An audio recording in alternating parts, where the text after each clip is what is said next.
Үчүнчү бөлүм. Бир туугандарым, бизге окутуучуларга сурак катуураак болоорун билесиңер. Ошондуктан баарыңар эле окутуучу боло бербегиле. Анткени баарыбыз көп жаңылабыз. Оозунан жаңылбаган адам бүт денесин ооздуктай алган жеткилең адам. Баш ийдириш үчүн биз атты ооздуктап, анын бүт денесин башкарабыз.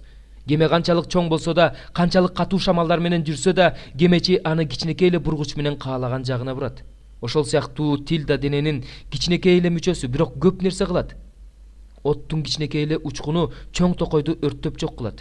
Тил да от, адилетсиз дүйнө, денебиздин кичинекей эле жеринен орун алса да, ал бүт денебизди булгайт. Оттуу көлдүн оту менен тутангандыктан бүт жашообузду өрттөп жок кылат. Бардык жырткычтар, канаттуулар, сойлоочулар, деңиз жаныбарлары адам баласы тарабынан багындырылган жана багындырылып жатат.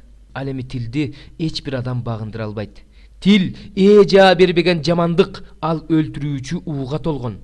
Тилибиз менен Кудайды, Атаны даңктайбыз. Тилибиз менен Кудайдын бейнеси боюнча жаратылган адамдарды каргайбыз.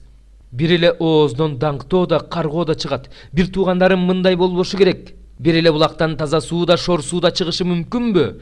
Бир туугандарым, анжыр дарагы зайтун, жүзүмбагы анжыр бере албайт. Ошол сыяктуу эле шор булактан таза суу чыкпайт.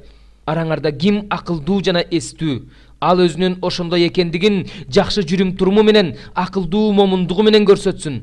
Эгерде жүрөгүңөрдө ачуу, ичи тарлык жана өзүмчүлдүк бар болсо, анда мактанбагыла жана чындыкты бурмалабагыла. Бул асмандан келген акылмандык эмес, жердеги табигый шайтандан келген акылмандык. Анткени кайсы жерде ичи тарлык жана менменсинген өзүмчүлдүк бар болсо, ал жерде тартипсиздик жана ар кандай жаман нерселер бар.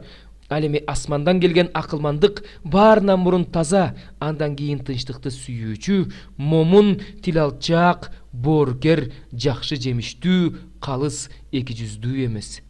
Ал эми адилеттиктин уругу тынчтыкты сактагандарга тынчтык менен себилет.